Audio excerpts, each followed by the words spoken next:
C'est quoi le montage? Quand vous filmez les choses dans un certain ordre naturel et vous le remontez ensuite dans un ordre non naturel. Eh bien, Descartes, il a inventé le montage intellectuel. Qu'est-ce qu'il nous dit?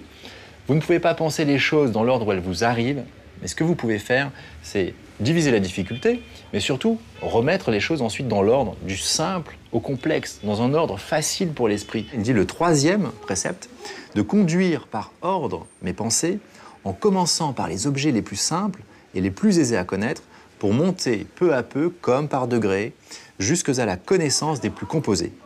Et supposant même de l'ordre, dit-il, entre ceux qui ne se précèdent point naturellement les uns les autres. Supposer de l'ordre entre les choses qui ne se précèdent et ne se suivent pas naturellement, c'est faire du montage.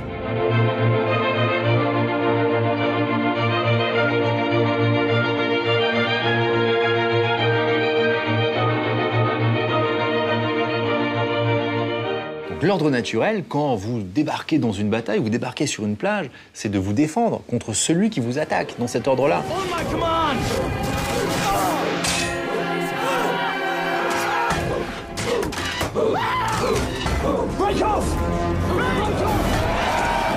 Ce que fait Achille, qui est plus malin que ça, il commence par repérer le plus dangereux, vous voyez, et il s'en défait en premier. Pourquoi? Parce que les autres sont moins dangereux autour, il pourra s'en occuper après. Donc il remplace l'ordre naturel dans lequel les combattants se présentent à lui par l'ordre que lui a décidé le plus efficace. C'est ça la meilleure stratégie, c'est de passer du simple au composé, même si vous me direz c'est plus difficile de tuer le plus dangereux en premier. Pas dans ce cas-là, puisque si vous débarrassez du plus dangereux, vous fabriquez un ordre, voilà, un ordre non naturel.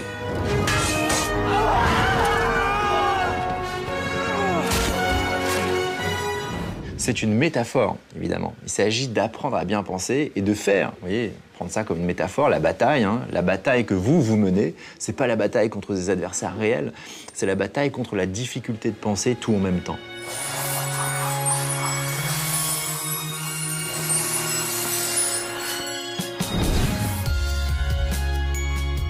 La prochaine fois que, dit Descartes, vous êtes face à une difficulté qui vous paraît insurmontable ou impensable, puisqu'il y a le pratique, mais il y a surtout l'intellect, puisque Descartes nous parle d'une méthode pour bien penser, eh bien, divisez la difficulté. Et si vous mettez ensuite dans un ordre les choses que vous avez divisées pour aller du simple au composé, eh bien, il n'y a aucune difficulté, aussi éloignée soit-elle, que vous ne puissiez résoudre et atteindre.